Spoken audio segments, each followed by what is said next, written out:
Good morning, sir. We are the Group 3. I am Antonio Miguel CUBALLES and I will report about the Labrador Current.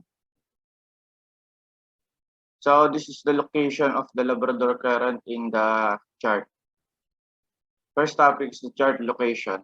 Labrador Sea located northwestern arm of the North Atlantic Ocean between Labrador, Canada, southwest and Greenland, northeast. It is connected with Baffin North through Davis Strait and Hudson Bay West through Hudson Strait.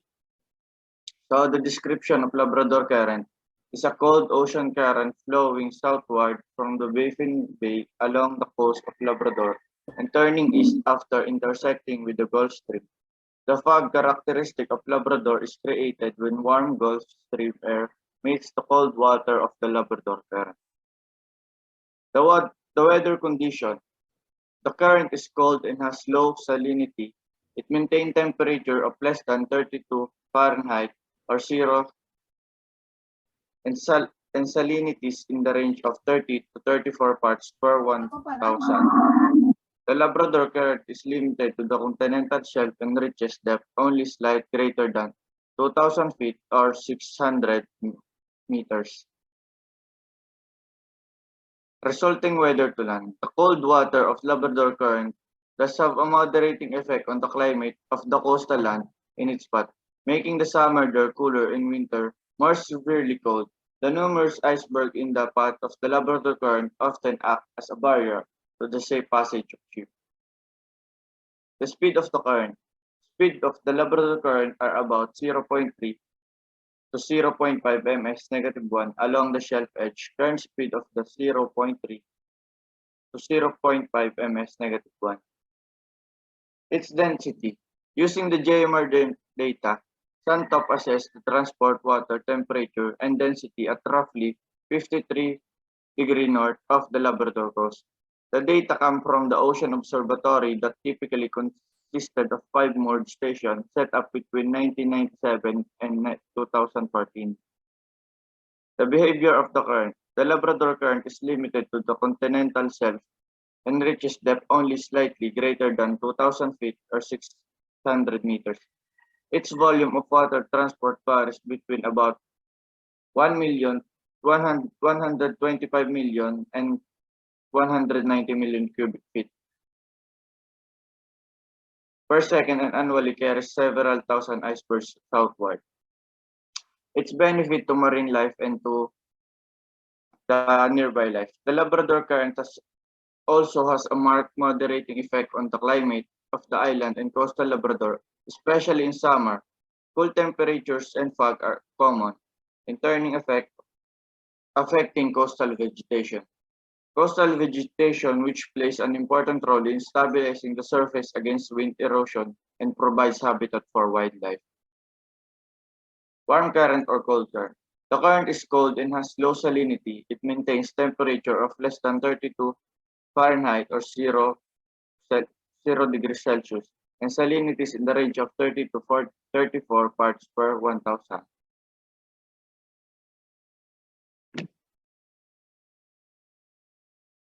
Oyasho Current. This is the location of Oyasho. Chart location. Oyasho Current is in western boundary current in the subpolar gyre of the North Pacific. It originates in the Bering Sea and flows southwest of the Kuril Island to meet the Kurisho Current east of northern Japan. Description of Oyasho Current is the strongest in spring and the presence of cold current water in Volcano Bay continues till June. Otani 1971. This bowl-shaped bay is about 2,300 kilometer with a mean depth of 59 meter. Surface temperature of Oyasho. Water varies seasonally from about 0 degrees in early spring to 20 Celsius in the summer.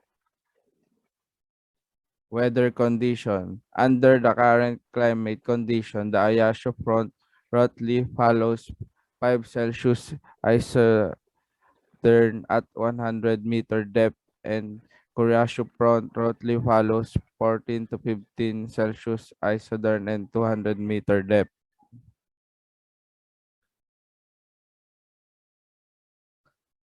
Resulting weather to land. The current has an important impact on the climate of the Russian Far East, mainly in Kamchatka and Chukotka, where the northern limit of the tree growth is moved south up to the degrees compared with the latitude it can reach in inland Siberia.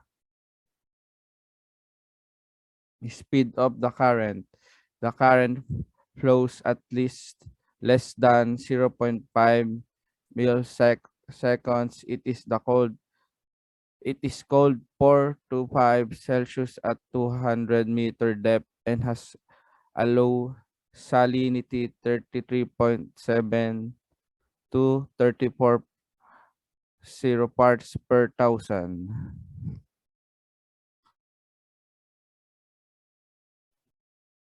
Density. The density front marks the shoreward edge of the Kuroshio Current. It is located nominally along the 200-meter isobat in the East China Sea. The frontal meanders commonly originate along the upstream Kuroshio front northeast of Taiwan, and they evolve rapidly while propagating downstreamward. Behavior of current. Oya current, Japanese Oyasho, also called Kuril current. Surface oceanic current flowing southwest along the Kamchatka Peninsula and the Kuril Island, meeting the Koro current extension east of the path. Part of the cold, less saline water of the Oya current sink below the Koro current and continue southward. The confluence of this current is marked by fog banks. The Oya current is to transport approximately 530 million cubic feet, 15 million cubic meter of water per second. Benefits to marine life and the nearby life. The waters of the Oyasho Current form probably the richest fishery in the world, owing to the extremely high nutrient content of the cold water and the very high tides, up to 10 meters or 33 feet in some areas, which further enhance the availability of nutrients. Warm current or cold current. Oyasho current is called subarctic ocean current that flows south and circulates counterclockwise in the western North Pacific Ocean. Good day, everyone. I'm the CASTRO RUEL, and I'm the member of Group 3, and I will report about Greenland Current. This is the location of Greenland Current.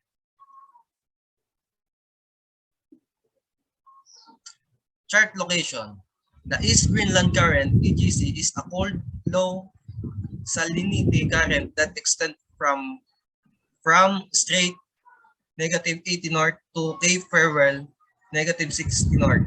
The current is located off the eastern coast of Greenland along the Greenland continental margin.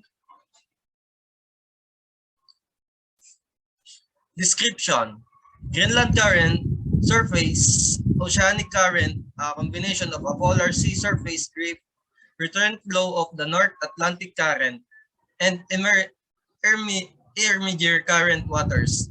The East Greenland Current flows south along Greenland's east coast, transporting large fields of ice, and turns north into the Labrador Sea.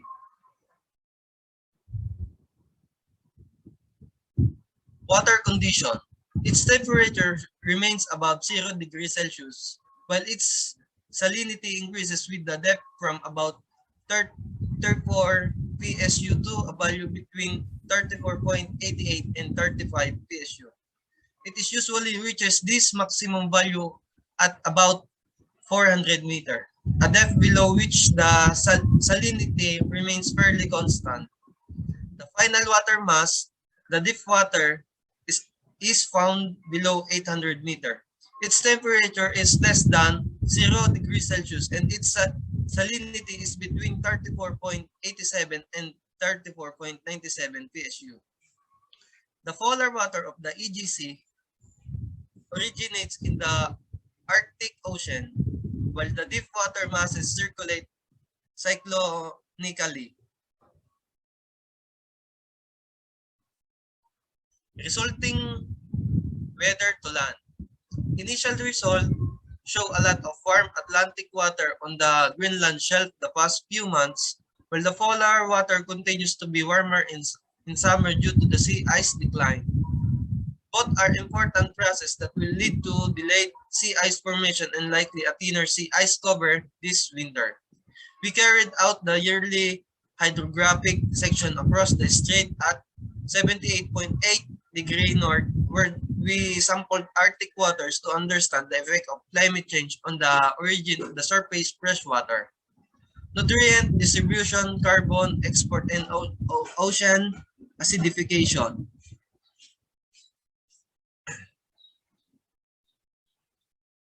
Speed of the current. Dynamics general movement of the EGC is the southward along the eastern Greenland continental margin. The currents are quite strong with annual average of 6 to 12 cms in the upper part of the EGC, 500 meter with the interannual maximum of 20 to 30 centimeter.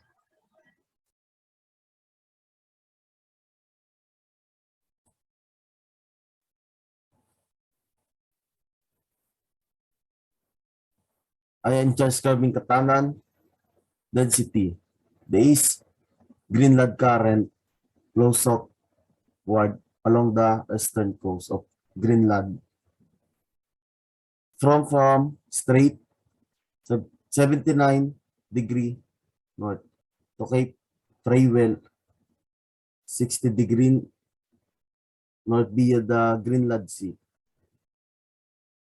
the Norwegian Sea, and the Denmark Strait would gate at 1999 its low density water and the conservation of potential varsity. Because the EGC to remain tropically constrained to the Greenland continental margin. Behavior of the current. The general movement of the EGC is southward along the eastern Greenland continental margin. The currents are quite strong in the annual average of 6 to 12. In the upper part of the EGC 500 with interannual maximums of 20, 30. It was estimated in 1991 by Hawkins that the transport of water southwards ranged from 2 to 32 spare drums. That is quite a large variation that they contribute to the readily varying strength of the Atlantic water flow at intermediate depths. More recent estimation of water transport in the top layers 800 of the AGC between 3 and 4 spectrum. Benefits to marine line to the nervuli.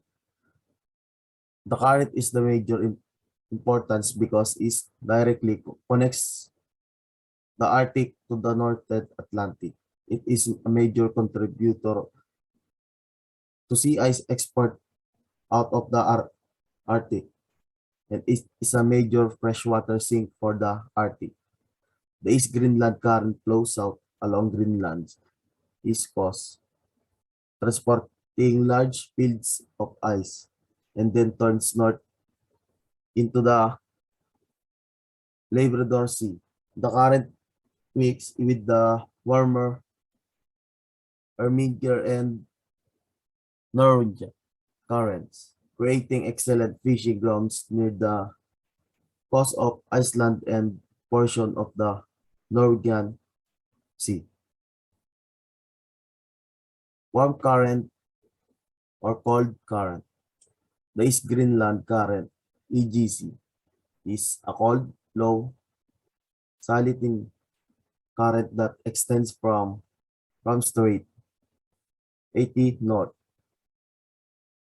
to Cape Rewell 60. The current is located off the eastern coast of Greenland along the Greenland continental margin.